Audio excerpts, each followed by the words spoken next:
Order order news laundry के podcast reporters without orders में आपका स्वागत है।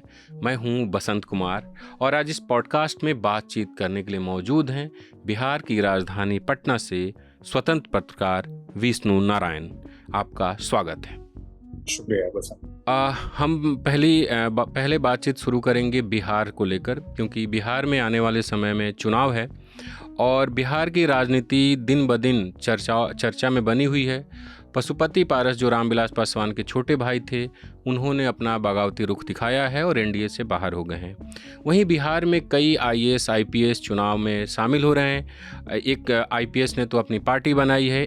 आज जब हमें पॉडकास्ट रिकॉर्ड कर रहे हैं उस दिन भी एक आईपीएस ने, जो मुकेश सहनी की पार्टी है वीआईपी, उसमें शामिल हुए हैं। तो बिहार की राजनीति में क्या चल रहा है, और नीतीश कुमार को लेकर भी काफ़ी चर्चा चल रही है। किस तरीके से उनका जो व्यवहार है, जो उनका एक्शन है, वो काफ़ी बदला हुआ है, जिसको लेकर विपक्षी दल सवाल उठा रहे हैं। तो हम थोड़ा बिहार चुनाव के इर्द गिर्द बात करेंगे।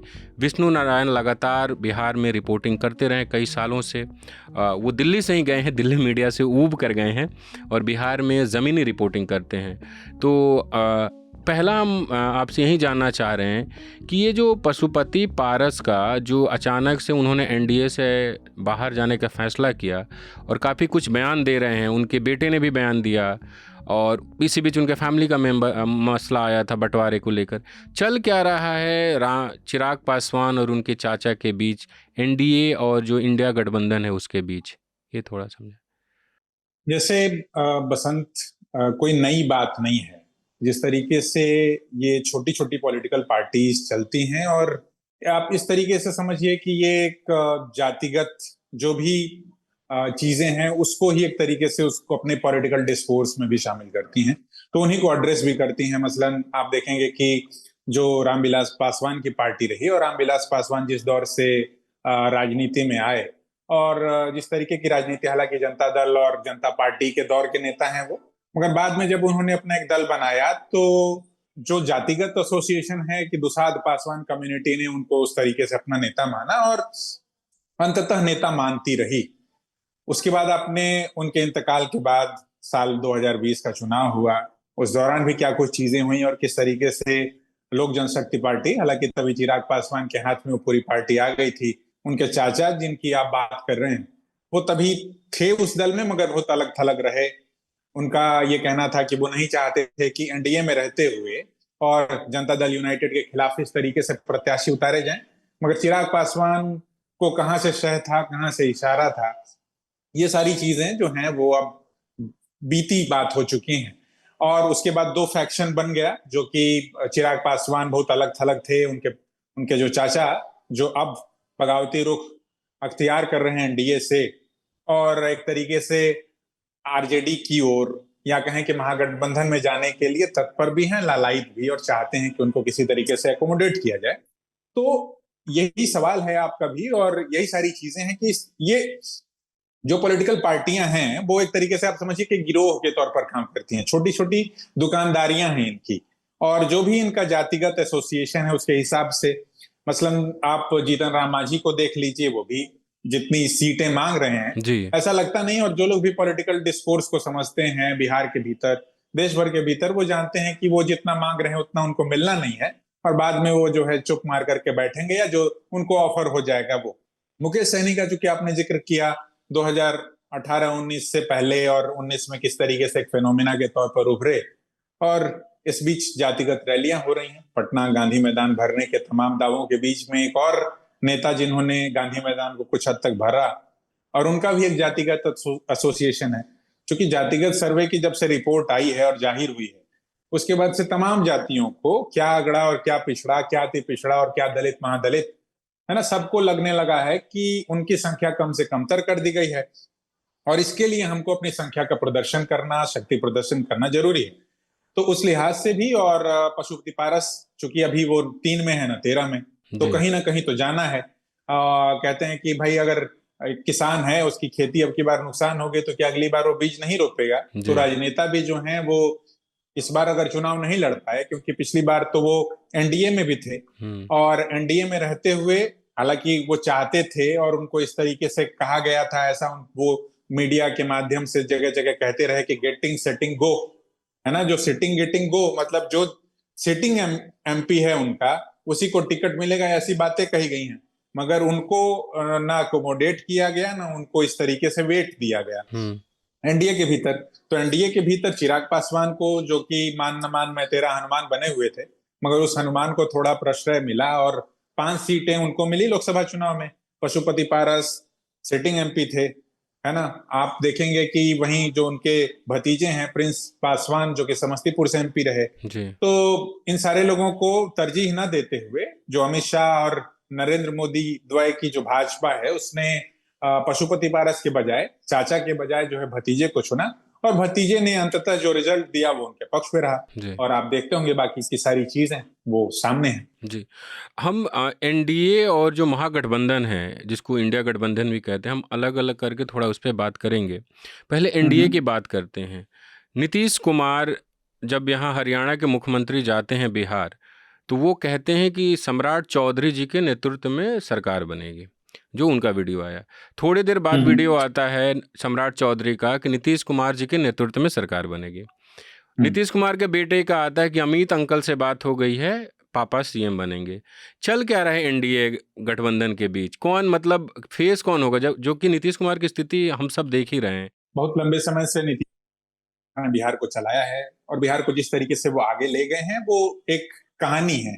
हम सभी उस पर अपने तरीके से रिपोर्ट करते हैं, क्रिटिकली एनालिसिस करते हैं, जो हमारा काम है, जो हमें करना चाहिए। मगर आप देखेंगे कि पिछले बार के चुनाव हो और पिछले बार के चुनाव के बाद जब लोकसभा के चुनाव हुए, उससे पहले एक स्टांस बदला नीतीश कुमार ने, क्योंकि पिछली बार तो वो एनडीए के साथ ही थे। हालांकि एनडीए में रहते हुए भी उनको जिस तरीके से भीतरघात का सामना करना पड़ा, या फिर उनके ही तमाम नेताओं के की भाषा में कि किस तरीके से उनके पीठ में खंजर घोंपा गया, वो खंजर जो लोजपा का खंजर था, वो लोजपा के माध्यम से या चिराग पासवान के माध्यम से जनता दल यूनाइटेड के खिलाफ ही ना तमाम उम्मीदवारों को उतारा था लोजपा ने। तो ऐसे में उनको नुकसान हुआ, उनकी सीटें घट करके जिस तरीके से 43 के इर्द गिर्द पहुंची, तो उसके बाद से वो परेशान रहे इस चीज को लेकर के। और लोकतंत्र की जो पूरी व्यवस्था है, मसलन उसमें विधानसभा देखेंगे या लोकसभा, तो संख्या बल ही महत्वपूर्ण चीज होती है। तो यदि आपकी संख्या घटती है सदन में तो आपका बॉडी लैंग्वेज भी गिरता है। जी।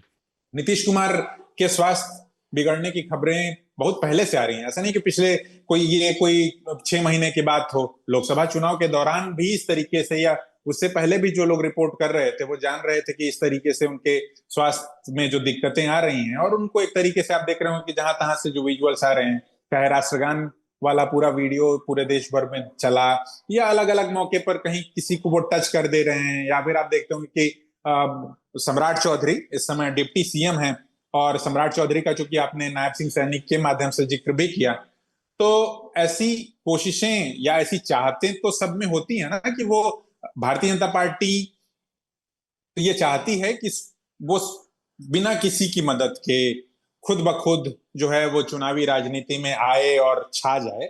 मगर बिहार की जो राजनीतिक फिजा है और बिहार का जो राजनीतिक समीकरण है, उसमें नीतीश कुमार ऐसे हैं कि उनको आप पसंद करें या नापसंद करें, मगर इग्नोर नहीं कर सकते हैं। तो जब ये स्थिति है उनकी, तो सभी चाहते हैं। इसलिए भी आप देखते होंगे कि दरवाजे कभी लालू प्रसाद उनके लिए खोले रखने की बात करते हैं। लालू प्रसाद अगर कुछ भी बात बोलते हैं तो वो यूं ही नहीं बोलते, और लालू प्रसाद के स्टांस भी, वो किन्हीं के दरवाजे पर भी जाते हैं तो यूं ही नहीं जाते। जैसे आप पशुपति कुमार पारस ने भी दही चूड़ा का भोज किया था, का एक पूरा कॉल लिया था, और दही चूड़ा के भोज से लेकर के और ईद की इफ्तारियां जो होती हैं रमजान की, उसी दौरान बिहार की राजनीति जिस तरीके से पलट जाती है वो तो हम सभी ने देखा और दर्ज किया है। तो आप देखेंगे कि इस बीच जब दही चूड़ा का भोज उन्होंने किया पशुपति पारस ने, तो उसमें लालू प्रसाद पहुंचे, तेज प्रताप पहुंचे, एनडीए में तो थे वो आधिकारिक तौर पर, तब तक उन्होंने एनडीए छोड़ा नहीं था, मगर एनडीए के नेता तो नहीं गए। जनता दल यूनाइटेड का कोई बड़ा नेता गया हो, भारतीय जनता पार्टी का कोई बड़ा नेता हो, तो एक तरीके से एक मैसेज था कि we are not taking you forward, we are not taking you ahead. अब आपका वजन जो है राजनीतिक तौर पर ऐसा नहीं रहा कि आप हमारे लिए किसी तरीके से फायदेमंद हो, और नफा नुकसान देखते हुए उनको इग्नोर किया गया। और चूंकि आप देखेंगे कि जो दलित फैक्शन है हम्म। बिहार के भीतर, जातिगत आंकड़े आ जाने के बाद दलित महादलित एक बड़ा फैक्शन, उस फैक्शन में भी जो दुसाध कम्युनिटी है, पासवान कम्युनिटी है, वो एक स्ट्रांग होल्ड के तौर पर देखी जाती है। अधिकांश सीटों पर जहां कहीं भी उनकी संख्या है वहां वो सुरक्षित सीटों पर तो मसलन वो चुनाव लड़ते और जीतते देखे जाते हैं। तो मतलब लीडिंग पोजीशन है दलितों के भीतर, महादलितों के भीतर, जो एक पासवान दुसाध कम्युनिटी की।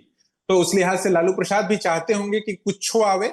जी। मतलब अगर चिराग पासवान उस तरफ हैं, जो कि हैं ही अब, हम्म। हनुमान को प्रश्रय मिला है और हनुमान सोचिए कि कन्हैया पर अटैक कर रहे हैं। हम्म। मतलब सीधे अगर भारतीय जनता पार्टी के लोग नहीं अटैक कर रहे हैं तो उनके माध्यम से अटैक करवाने की कोशिश हो रही है।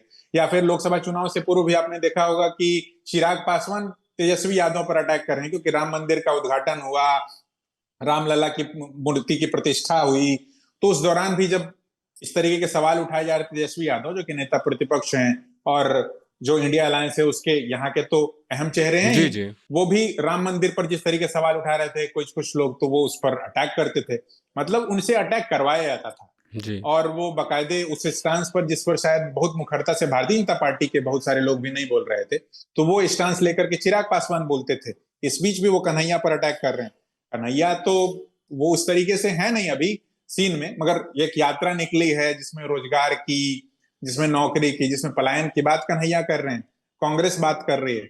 तो उस पे अटैक जो है वो चिराग पासवान के माध्यम से हो रहा है। हालांकि उस मामले में आपने देखा होगा कि इंटरव्यू के बाद उन पर एफआईआर तक हो जाने का पूरा एक जिक्र आ रहा है। जी। तो इस तरीके से बिहार की राजनीति जो है वो अलग अलग खेमों में बटी हुई है। जी। और जिन खेमों में बटी हुई है तो उन खेमों को एक तरीके से साधने की कोशिशें जो हैं, और जो बड़े गठबंधन हैं और जो बड़े दल हैं, वो अपने अपने तरीके से जो राजनेता हैं वो करते रहते हैं, वो करने की कोशिशें जो हैं वो जारी हैं पर दोनों तरफ से। मेरा जो सवाल है, हम्म। दो दो बयान का मैं जिक्र करता हूँ, कर रहा हूँ। और वो यूं ही हम्म। नहीं है। एक स्टेट के सीएम जाते हैं और वहाँ जाके कहते हैं कि सम्राट चौधरी जी के नेतृत्व में चुनाव होगा। एक हम्म। जो पूर्व मंत्री हैं और बक्सर से सांसद थे, उनका एक मैंने बयान सुना था कि लोग चाहते हैं कि नीतीश कुमार जी एनडीए के संयोजक बने और उप प्रधानमंत्री बने जाके केंद्र में। तो हम्म। ये बयान सिर्फ ऐसे ही नहीं आता और अचानक से कही गई बात नहीं है। तो इसके जरिए क्या कोशिश कर रही है भाजपा, अगर आप थोड़ा समझा पाए। जैसे भाजपा बहुत लंबे समय से कोशिश कर रही है, तो सिंगल हैंडेडली वो सरकार चाहती है, और जो भी बिहार के भीतर का राजनीतिक समीकरण है, यहाँ जो सोशलिज्म का एक पूरा डिबेट है, और आपको कहते हैं कि एक तरीके से अंतिम किला है। हम्म। अगर समाजवादी राजनीति ही कहें, भले ही आज उसको पारिवारिक समाजवाद कह लें आप, हम्म। चाहे वो नीतीश कुमार के माध्यम से मुख्यमंत्री बने हो, और लगातार, क्योंकि वो आप देख रहे हैं कि केंद्र में भी जो सत्ता है हम्म। वो कहीं ना कहीं नीतीश कुमार के बिना पर है। जी। और दूसरी तरफ तेजस्वी यादव हैं या उनका दल है पूरा, तो वो भी कहीं ना कहीं अपने आप को सामाजिक न्याय और सोशलिज्म के पॉलिटिक्स के इर्द गिर्द ही, आरक्षण के इर्द गिर्द ही चलाए मान रखने की कोशिशें करते हैं। तो ऐसे में जो ये सारे स्टेटमेंट्स हैं वो औचक नहीं आते। उनका एक मायने होता है, एक संदर्भ होता है। नायब सिंह सैनी भारतीय जनता पार्टी के जो हैं इस वक्त मुख्यमंत्री हैं, और जो और चाहते हैं, उनकी तो इच्छा रही होगी, रही ही है, हम्म। और होनी चाहिए स्वाभाविक तौर पर कि भारतीय जनता पार्टी आवे। मगर आप देखेंगे कि वो किसका नाम सुझा रहे हैं, क्योंकि बहुत आक्रामक स्टांस लिया जब सम्राट चौधरी अ, दूसरी तरफ थे, एक तरीके से कहिए कि जब खिलाफ की राजनीति कर रहे थे, नीतीश कुमार के खिलाफ की। तो बाल मुड़वाने से लेकर के मुरेठा बांधने तक जी। का पूरा मामला पूरे देश भर ने, पूरे बिहार ने देखा, दर्ज किया। और इस बीच जब आप ने देखा होगा कि बजट का पूरा सत्र था, हम्म। और बजट भी, आम बजट भी उन्होंने पेश किया बिहार के भीतर, तो किस तरीके से उनका कंधा और फीट थपथपा रहे थे नीतीश कुमार। जी। तो एक तरीके से आप समझिए कि नीतीश कुमार भी जकड़न में है, हम्म। और नीतीश कुमार का स्वास्थ्य उनका साथ नहीं दे रहा है, जो कि ये पब्लिक है, विजिबल है। जी। तो ऐसे में आप जो तमाम एनडीए के भी नेता हैं वो दबे सुरों में चीजें एक्नॉलेज करते हैं, मगर जो सामाजिक समीकरण है ना, उसको कोई अपने तरीके से जाया नहीं होने देना चाहता। जी। उसको चाहता है कि वो अपने पक्ष में रहें, हम्म। तो नीतीश कुमार चेहरा बने रहेंगे और उसमें चुनाव लड़ा जाएगा। आपने देखा होगा महाराष्ट्र का चुनाव, हम्म। वहां तो एकनाथ शिंदे ही चेहरा थे, जी जी। मगर चुनाव के बाद जो परिणाम आए तो क्या एकनाथ शिंदे कहाँ गए हम्म। और किस तरीके से देवेंद्र फडणवीस चले आए। तो भारतीय जनता पार्टी, बिहार एक बहुत क्रूशियल स्टेट है इस लिहाज से भी, क्योंकि उत्तर प्रदेश से सटता हुआ और ओबीसी पॉलिटिक्स जिस तरीके से यहाँ होती है, जी नरेंद्र मोदी भी मसलन जब आते हैं बिहार के भीतर तो यहाँ खुद को पिछड़ा और अति पिछड़ा का बेटा कहते हैं। जी। तो इसका मतलब जो यहाँ की राजनीति है उसमें जब आप देखेंगे तो इस तरीके के जो तत्व मौजूद हैं और जिस तरीके से सामाजिक समीकरण है जी और उसके जो चैंपियन हैं ओबीसी पॉलिटिक्स के, चाहे लालू प्रसाद हों या नीतीश कुमार हों, तो उनके इर्द गिर्द एक तरीके की राजनीति होती है। और जब कभी भी भाजपा बहुत अटैकिंग स्टांस लेती है तो ये लोग साथ आ जाते हैं, जी। और जब ये लोग साथ आ जाते हैं तो फिर भाजपा की दाल इस तरीके से नहीं गलती। तो इस वक्त तो मजबूरी भी है, केंद्र में यदि सत्ता भी आपको बनाए रखनी है तो नीतीश कुमार को भी आपको साथ लेकर के चलना है, भले ही उनका स्वास्थ्य कितना भी उनका साथ न दे रहा हो। उनके साथ की आपको ज़रूरत है। बिल्कुल। अब थोड़ा इंडिया गठबंधन की बात करें। जो हम्म। कांग्रेस है वो काफ़ी अग्रेसिव है अभी। हालांकि कल ही यहाँ पर मीटिंग हुई है, तेजस्वी यादव, राहुल गांधी, मल्लिकार्जुन हम्म। खड़गे साहब, तमाम लोग थे। पर ग्राउंड पे देखें तो कांग्रेस अपनी अलग रैली निकाल रही है। कन्हैया कुमार एक तरीके से चेहरा बने हुए उसके। तो हम्म। राजद के जो प्रवक्ता हैं वो कन्हैया पर सवाल उठा रहे हैं। कन्हैया को लेकर काफ़ी क्रिटिसाइज किया जा रहा है। तो इंडिया गठबंधन में क्या चल रहा है? ये दबाव की पॉलिटिक्स तो नहीं चल रही कि सीट चाहिए, क्या ऐसा क्या है, थोड़ा समझाएं।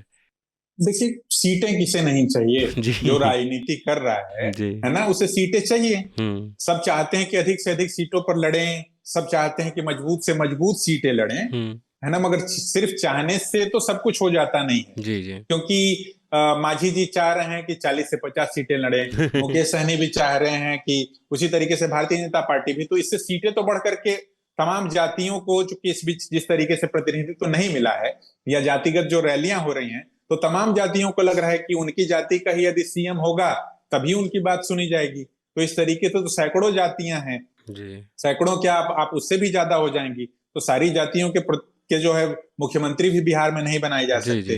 तो ऐसे में और न सीटें बढ़ सकती हैं, 243 ही सीटें होंगी, चाहे गठबंधन में इस तरफ हो जाएं या गठबंधन में उस तरफ हो जाएं, या तो आप अपना दल बना लें और 243 सीटों पर लड़ जाएं, जी जो कि शिवदीप लांडे करने की कोशिश में है, जी। जो कि इस बीच जनसुराज पार्टी के माध्यम से करने की कोशिश में है प्रशांत किशोर, और प्लूरल्स पार्टी तो पिछली बार वो सब कुछ स्वाद चख ही चुकी है जी जी। 243 सीटों पर लड़ करके और अपनी जमानत को जब्त करवाने का। तो यही सारी चीजें हैं। तो दबाव की राजनीति सब चाहते हैं। जी चुनाव पूर्व पिछली बार 70 सीटें कांग्रेस ने लड़ी थी, हालांकि उसमें ज्यादातर वो सीटें हारी ही, और कमजोर कड़ी के तौर पर कांग्रेस को ही देख। कोट किया गया पिछले चुनाव से लेकर के इस बीच तक। जी मगर चूंकि पिछली लोकसभा चुनाव में कुछ सफलता मिल गई है उन्हें, 2-3 सीटें वो लोग जीत गए हैं सीमांचल के इलाके में। सीमांचल में जो कटिहार है, किशनगंज है, और एक शाहबाद के इलाके में भी अगर आप कहें सासाराम सीट जीत गई है। तो कांग्रेस ने कृष्णा अल्लावरू को जिस तरीके से प्रभारी के तौर पर भेजा है, जी उससे पहले मोहन प्रकाश थे। जी। मोहन प्रकाश को बहुत सारे लोग शायद इस तरीके से न जानते हों, मगर पुराने कद्दावर कांग्रेसी नेता के तौर पर बीएचयू छात्र संघ के अध्यक्ष रहे हैं मोहन प्रकाश, और एक दौर में बड़ा नाम। और और ये कहने का तात्पर्य यह है कि हिंदी पट्टी की राजनीति को समझते रहे हैं, उत्तर प्रदेश हिंदी पट्टी से लेकर के राजस्थान तक, जी मगर वो इतने सक्रिय नहीं रहे। उनका स्वास्थ्य जो है उनका साथ इस तरीके से दे नहीं रहा था, तो वो रह नहीं पा रहे थे। अब चूंकि कृष्णा अलावरू नौजवान हैं और अब तक जो मैंने उन्हें देखा है और ऑब्जर्व किया है, तो उसमें वो एक नो नॉनसेंस गाई के तौर पर ही दिखाई पड़े हैं। ऐसा नहीं है कि मीडिया से बहुत ज्यादा लपो चप्पो कर रहे हों, बहुत ज्यादा इंटरेक्ट कर रहे हों, या बहुत ज्यादा उनकी चाहत भी है कि हम मीडिया से बहुत बतिया लें, क्योंकि आमतौर पर ऐसा देखा जाता है कि कोई, तो उसको थोड़ा मौका मिल जाता है तो वो बहुत मीडिया से बात करना चाहता है, बहुत सारी चीजें खोल देना चाहता है संगठन के लिहाज से, राजनीति के लिहाज से, और मीडिया भी यही चाहती है कि कोई मिले उससे जो है वो बतिया ले थोड़ा सा और चीजें भीतर की बाहर की जान ले। तो इस बीच जिस तरीके से एक स्टांस लिया है कांग्रेस ने, सामाजिक समीकरण को साधने की कोशिशें की हैं कि आप देख रहे हो कि राहुल गांधी जब आते हैं यहाँ पर तो वो अपनी भूल स्वीकार कर रहे हैं, गलतियां स्वीकार कर रहे हैं कि किस तरीके से अगड़ों के मोह में रहे हुए, या उनकी पार्टी रही, किस तरीके से पिछड़ा अति पिछड़ा को इग्नोर किया, दलितों को इग्नोर किया। तो हम अपनी गलती जो है वो सुधारना चाहते हैं। सुधारना इस लिहाज से भी चाहते हैं कि हम चाहते हैं कि जो संगठन में आप देखे होंगे कि इस बीच जो तमाम जिलाध्यक्ष कांग्रेस पार्टी ने बनाए, तो उसमें सामाजिक समीकरण का, सामाजिक न्याय का ख्याल रख रहे हैं वो।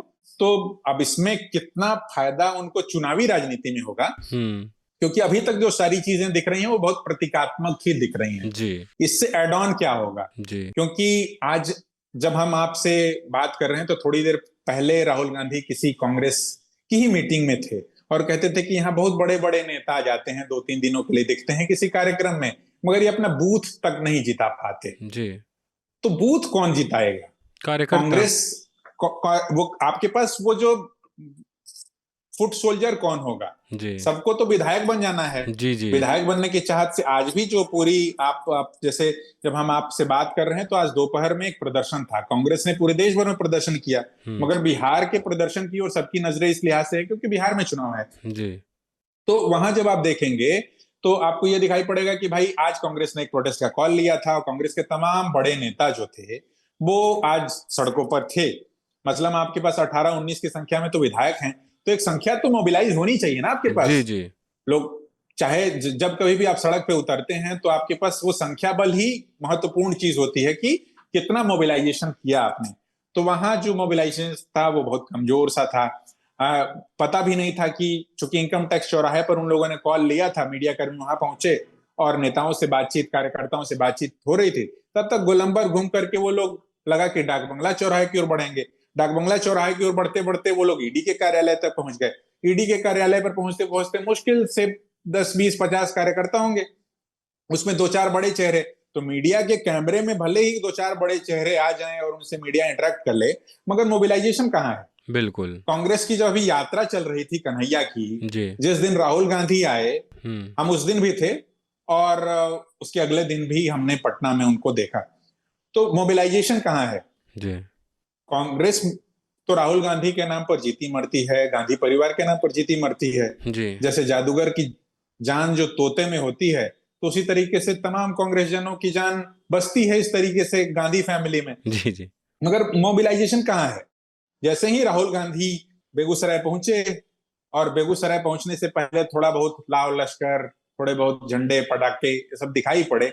महज आधे घंटे में आपने देखा कि 24 मिनट में थोड़ा बहुत चले। हालांकि बहुत कियोस था और जो विधि व्यवस्था होनी चाहिए थी, जो उनके सिक्योरिटी का मसला है, क्योंकि राहुल गांधी तो वीवीआईपी हैं भाई। जी। तो उनके नाम पर जो मोबिलाइजेशन था वो जैसे ही चले, उसके बाद वो एकदम लर जो कहते हैं कि टूट गई। आज भी वो लर टूटी हुई दिखाई पड़ी आपको। अगर ईडी का कार्यालय पर घेराव करना था तो आपको एक मैसिव कॉल लेना चाहिए था, जी। जो कि और पॉलिटिकल पार्टीज लेती हैं। तो ये आपको दिखाई पड़ रहा होगा। हालांकि ये अपने तरह की जरूर पीछे के 14-15 सालों में इस तरीके की कोई नई चीज हुई है। जैसे साल 2010 में जब चुनाव हुए थे तो उस समय कांग्रेस अलग चुनाव लड़ी थी और उसका खामियाजा जो है वो भुगतना पड़ा था आरजेडी को भी, उसका खामियाजा भुगतना पड़ा था कांग्रेस को भी।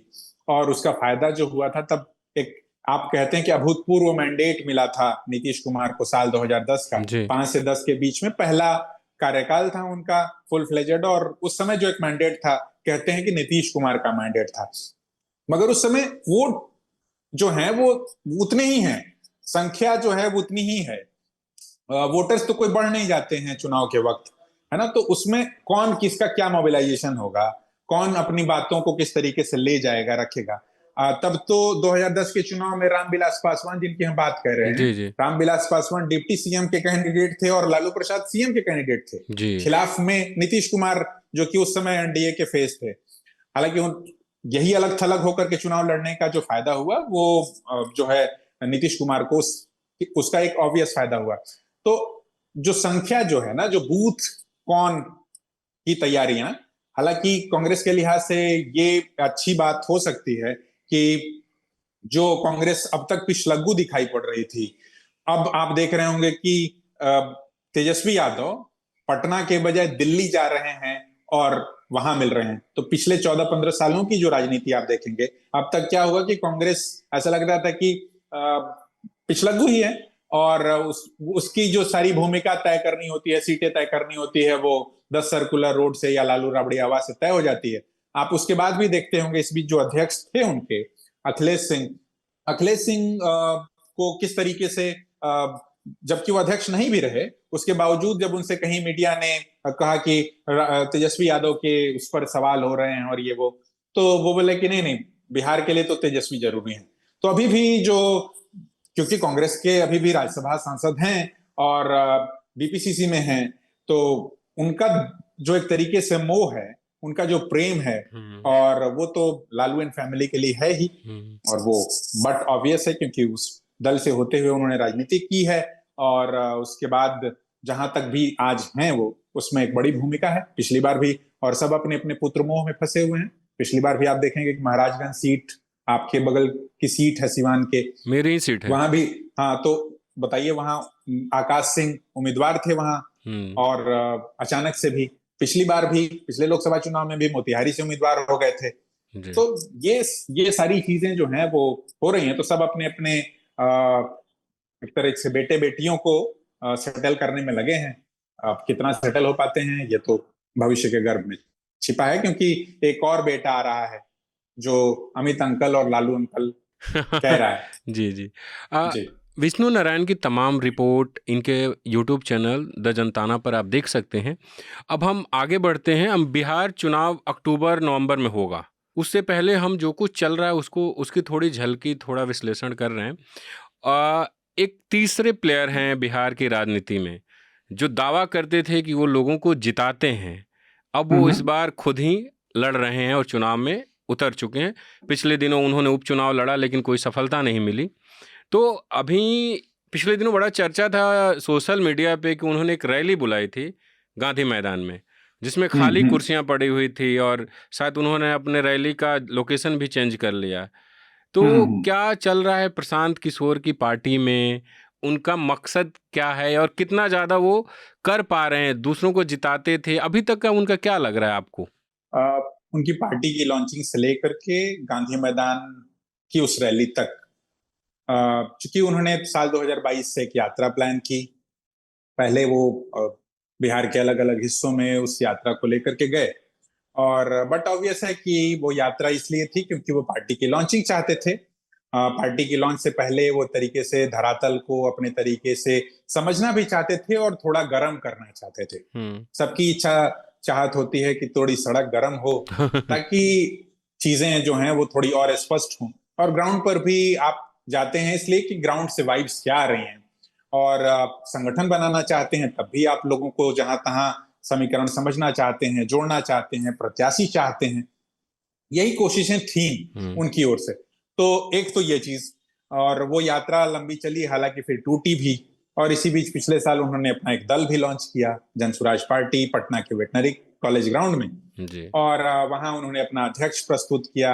अध्यक्ष को प्रस्तुत करते हुए सबके सामने जिस तरीके की भाषा का इस्तेमाल किया उन्होंने, कि नमूना तक कह डाला उनको कि एक ही ऐसा नमूना, तो उनकी भाषा पर भी सवाल उठे। इस बीच भी आपने देखा होगा कि गांधी मैदान में उन्होंने एक रैली का कॉल लिया था, और गांधी मैदान को भर देने के दावे थे। सोशल मीडिया के माध्यम से हम सभी प्रशांत किशोर को जहां तहां देखते रहते हैं, और बीपीएससी का पूरा प्रोटेस्ट हो, जिस तरीके से उन्होंने उसमें एक तरीके से आकर के एंट्री ली और अगुवाई लेने की कोशिश की, जेल तक जाने की सारी बातों के बीच में आप देखेंगे कि प्रशांत किशोर जो है वो धीरे धीरे अपने संगठन को विस्तार दे रहे थे। अलग अलग जगहों पे जिला अध्यक्ष, अलग अलग जगहों से प्रत्याशी खोजने की कोशिशें, क्योंकि इवेंट मैनेजमेंट तो करते रहे हैं वो अलग अलग पॉलिटिकल पार्टियों के लिए, फोरम के लिए, और अब वो चाहते हैं कि उनका अपना एक दल हो और उनके पास अपना एजेंडा जो हो, उसके आधार पर उनको वोट मिले जी। और इस आशय से वो उन्होंने एक रैली का कॉल लिया था, क्योंकि बिहार के भीतर तो ये कहा ही जाता है कि जो गांधी मैदान भरेगा वो बिहार पर राज करेगा, और कार्यकर्ताओं से जो श्री कृष्ण मेमोरियल हॉल को भर देगा उसके पास कार्यकर्ताओं की एक अच्छी खासी डेडिकेटेड संख्या होनी चाहिए। तो गांधी मैदान में चूंकि मामले को सेटल करना चाहते थे वो, और इस तरीके के रील्स बहुत वायरल हुए कि मामला तो गांधी मैदान में ही सेटल होगा। तो गांधी मैदान में वो मामले को सेटल करने पहुंचे थे, मगर कुर्सियों पर लोग जो है, जितनी कुर्सियां लगी थी उतने लोग आ नहीं पाए। शाम 6 बजे वो पहुंचे, और क्यों और किसने ये रणनीति बनाई कि वो जो है आकर के शाम में आएंगे और शामिल होंगे। आमतौर पे मैंने रैलियां देखी हैं, आपने रैलियां देखी होंगी, तो सुबह से ही लोग इकट्ठा होने शुरू हो जाते हैं या पिछली रात से ही लोग इकट्ठा होने शुरू हो जाते हैं। और जो प्राइम स्पीकर होता है 10 बजे 11 बजे या 12 बजे तक अधिकतम बोल देता है, क्योंकि जनता भी तो जहां कहीं से आती है दूर दूर से, वो बहुत इम्पेशेंट होती है। वो चाहती है एक ही समय में, वो सिर्फ ऐसा नहीं है कि एक तो डेडिकेटेड कुछ क्राउड जरूर होती है जो कि नेता को सुनना चाहती है, सुनती है, एक वो भी होती है कि जो कि मैदान के भीतर बाहर करती रहती है। जी।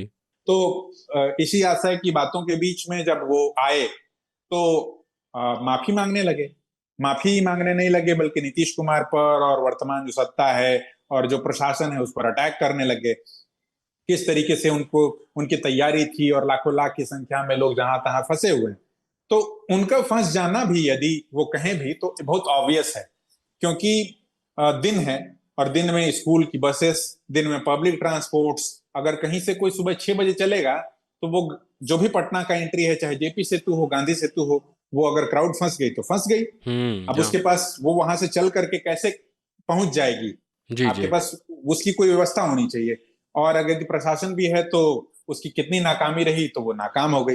तो इस तरीके की बातों के बीच में जो है वो सारी चीजें हो रही थी। और जैसे ही आए तो फिर उन्होंने नीतीश कुमार पर अटैक करना शुरू किया। उस वक्त भी जिस तरीके की भाषा का इस्तेमाल किया है वो भी बहुतों को नागवार गुजरा। मीडिया तो बहुत लंबे समय से उनकी भाषा को लेकर के तरह तरह से रिपोर्ट्स करता रहा है। जैसे हमने बताया कि जब उन्होंने नमूना कहा अपने अध्यक्ष को सबके सामने प्रस्तुत करते हुए, और इस बीच भी कि नीतीश कुमार के लिए जिस तरीके की भाषा कि 2015 में हमने नहीं बनाया होता तो ये कहाँ होते, क्या इससे क्या इस्तेमाल कर रहे थे वो नीतीश कुमार के लिए। मतलब एक बेसिक जो रिस्पेक्ट हाँ। है वो उनके पास वो भाषा जो है कम से कम उनके तमाम स्टांस में, क्योंकि 2-4 मिनट ही आए और उसी दौरान वो आकर के जो उन्होंने बोला। और रैली, चूंकि आप देखेंगे कि उससे पहले से ही तमाम तस्वीरें आने लगी थी कि रैली नहीं भर पा रहे हैं, ग्राउंड नहीं भर पा रहे हैं, अभी तो आधा भी नहीं भरा, एक चौथाई भी नहीं भरा। वैसी बातों के बीच जब वो आए, क्योंकि इंतजाम तो उनकी ओर से बहुत हुआ था, और आपने देखा होगा कि बहुत दूर दूर तक कुर्सियां लगी थी, बीच में एक रैंप बना था।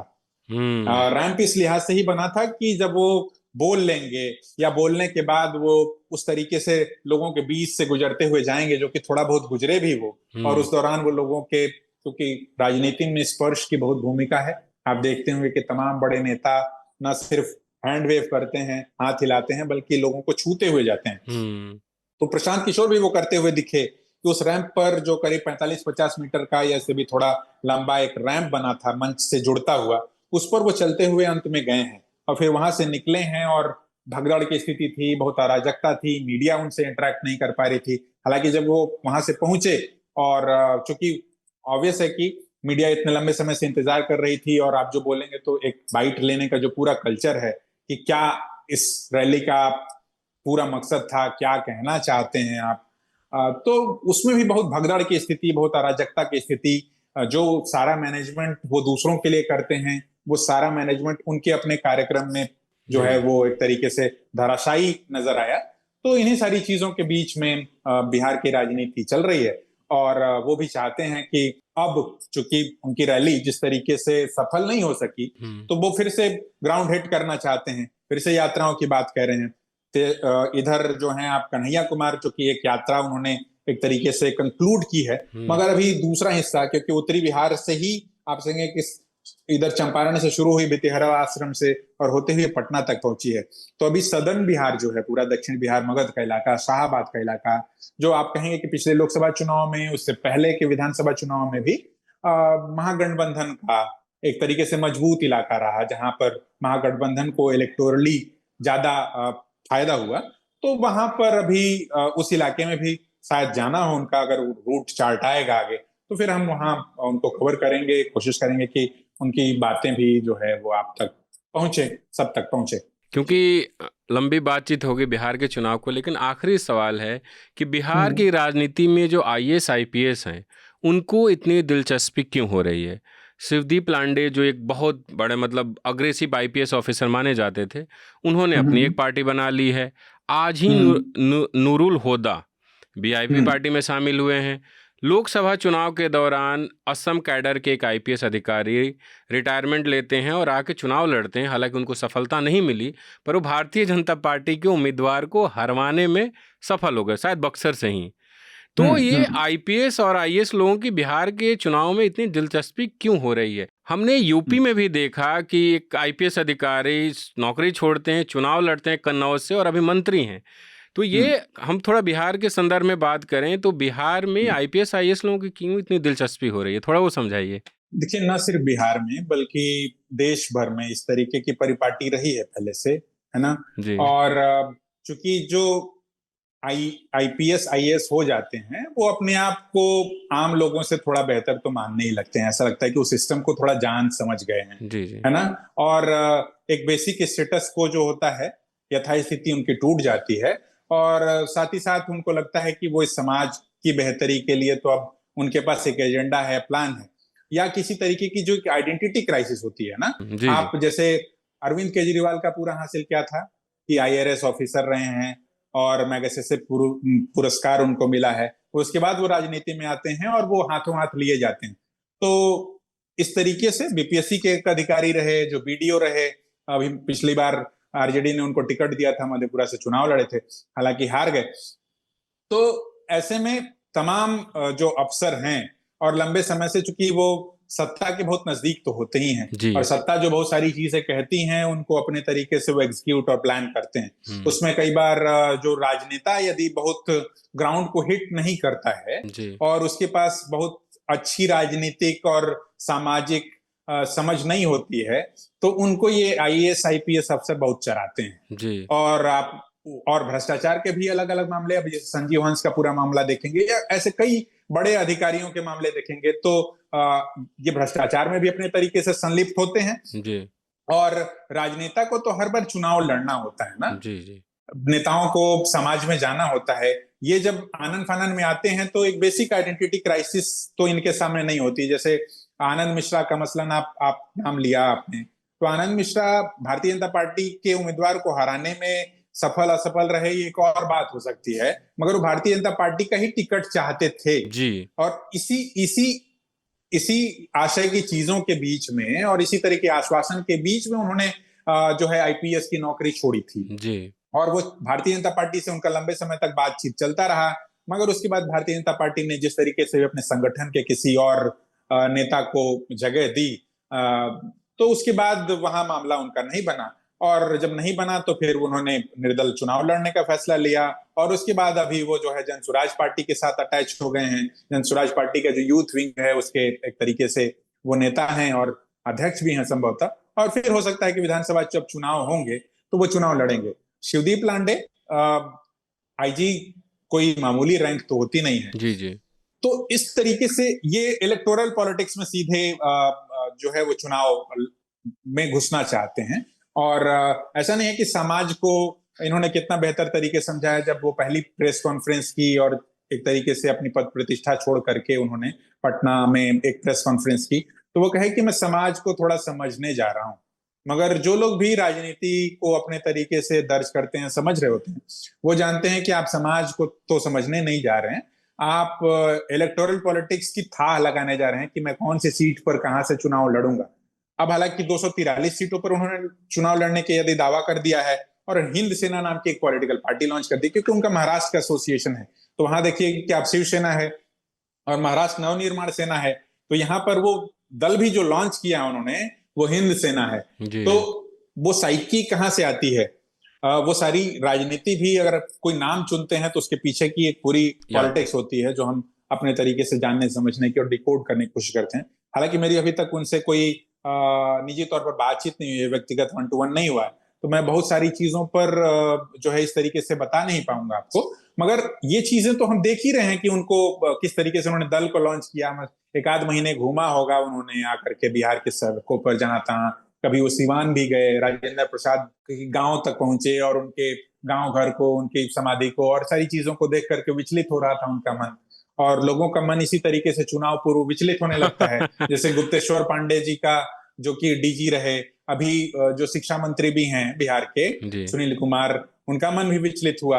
और ये विचलन जो है वो चाहते हैं कि विचलन के माध्यम से थोड़ी चीजें जो हैं वो साधी जाएं राजनीतिक लिहाज से, और हमको जनता अपना प्रतिनिधि चुन ले। क्योंकि अंततः जो पावर है ना, वो लोकतांत्रिक व्यवस्था में वो सत्ता में है, और सत्ता जो मिलती है वो इलेक्टोरल्स के माध्यम से मिलती है। जी कितना भी आप आईएएस आईपीएस अधिकारी बन जाएं, ये भले सारे लोगों को लगता हो कि भाई डीएम के बिना, कलेक्टर के बिना तो पत्ता नहीं खड़कता, मगर डीएम हो, कलेक्टर हो, या बड़े बड़े प्रधान सचिव जैसे भी जो अफसर हैं, ऑफिसर हों, उनको भी कहीं ना कहीं जी हुजूरी करनी पड़ती है।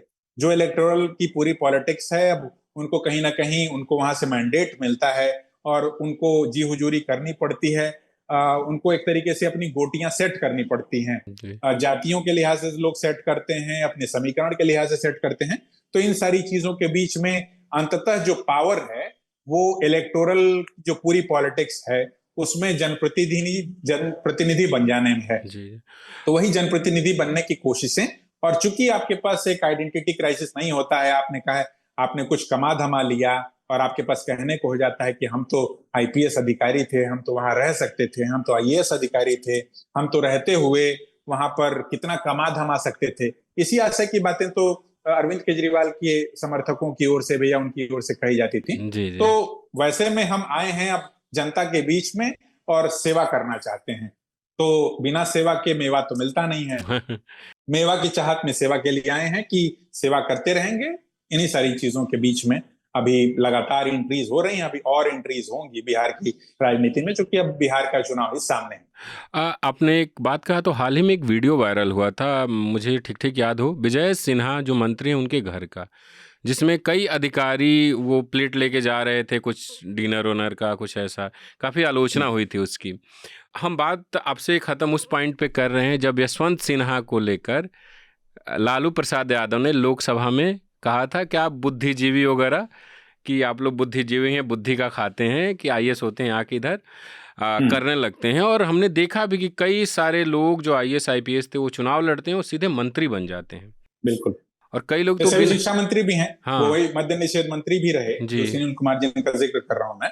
तो जैसे आपने जो जिक्र किया उसमें विजय सिन्हा भी थे, और संभवतः सम्राट चौधरी भी थे, और उसको अपने तरीके से जो विपक्ष है बिहार के भीतर, उसने क्रिटिसाइज किया, अपने तमाम सोशल मीडिया हैंडल्स पर वो विजुअल्स डाले। हम्म तो मैं वही बात कह रहा हूं कि कौन व्यक्ति किसके सामने कब किस तरीके से झुकेगा, हम्म क्योंकि आपको अपनी स्वायत्तता इंटैक्ट रखनी होती है। हम्म आप एक बाकायदे परीक्षा पास करके आए हैं, आपने संविधान की शपथ ली है, और आप मान लीजिए कि बीडीओ बन गए या डीएम बन गए, मगर आप किसके सामने हैं?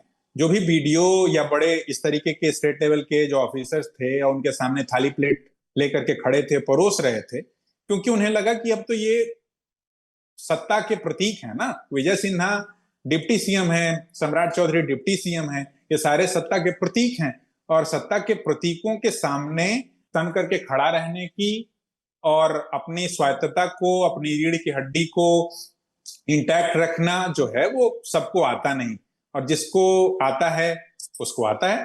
तो वो तो चाहते हैं कि अपने तरीके से चीजें जो है हम उनके गुड बुक्स में रहें। कल को हमको किसी भी तरीके का कोई ट्रांसफर पोस्टिंग चाहिए होगा, क्योंकि बिहार के भीतर, उत्तर प्रदेश के भीतर और देश भर के भीतर ट्रांसफर पोस्टिंग की एक अपनी जो है अलहदा राजनीति है। उस पर हम कभी अलग से बात कर लेंगे।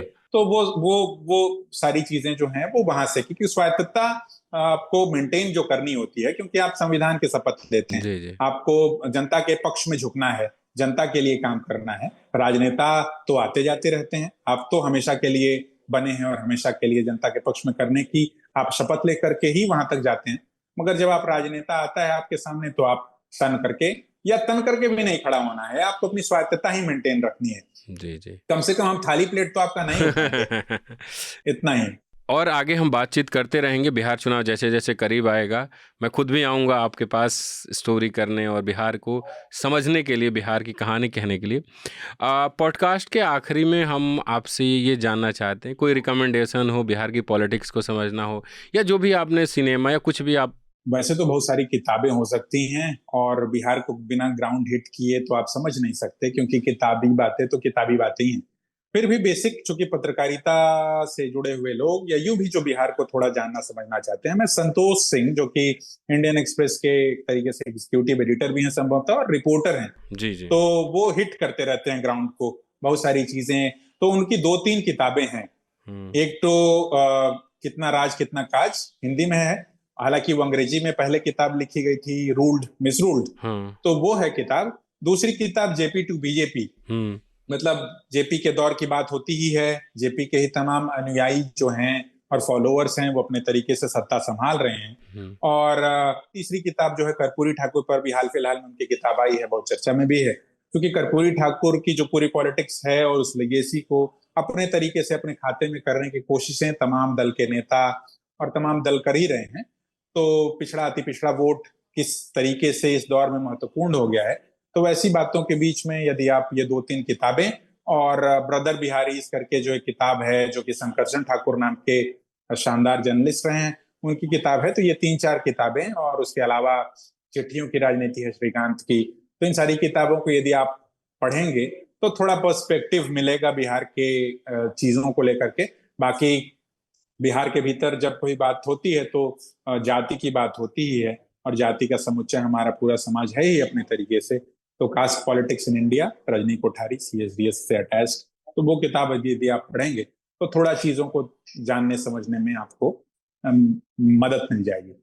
ये विष्णु नारायण जिस संतोष सिंह की किताब की बात कर रहे थे, जो कर्पूरी ठाकुर पे उनकी किताब आई है, उसको लेकर न्यूज़ लॉन्ड्री के संपादक अतुल चौरसिया ने इंटरव्यू किया था, जिसको आप न्यूज़ लॉन्ड्री के यूट्यूब पर भी देख सकते हैं। काफ़ी विस्तार में कर्पूरी ठाकुर उनकी राजनीति को लेकर बातचीत हुई है। इस वीक का जो मेरा रिकमेंडेशन है वो है मेरे साथी अवधेश कुमार की रिपोर्ट, जो जिस दफ्तर में मैं अभी पॉडकास्ट रिकॉर्ड कर रहा हूँ यहाँ से करीब 5-6 किलोमीटर दूरी की है। वहाँ पर एक दलित व्यक्ति को शमशान घाट में अंतिम संस्कार करने से रोका गया और काफ़ी इस पर विवाद हुआ। तो आप उस रिपोर्ट को देखिए। साल 2025 है, देश की राजनीति बदल रही है, लेकिन लोगों का मन नहीं बदल रहा। सिर्फ राजनीति नहीं बदल रही है, चाल ढाल, रहने का तरीका, मोबाइल आ गया। पहले पत्र भेजे जाते थे, वो 15 दिन 20 दिन में पहुंचते थे, अब मोबाइल आ गया, लेकिन लोगों का मन नहीं बदल रहा। लोग ये स्वीकार करने को तैयार नहीं है कि सब बराबर हैं। तो इसी के साथ ये पॉडकास्ट ख़त्म होता है।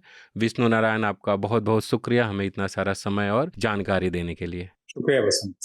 अगर आपने अब तक न्यूज़ लॉन्ड्री को सब्सक्राइब नहीं किया तो प्लीज़ कर लीजिए, क्योंकि हम आपके सहयोग से ज़मीनी हकीकत सामने लाते हैं।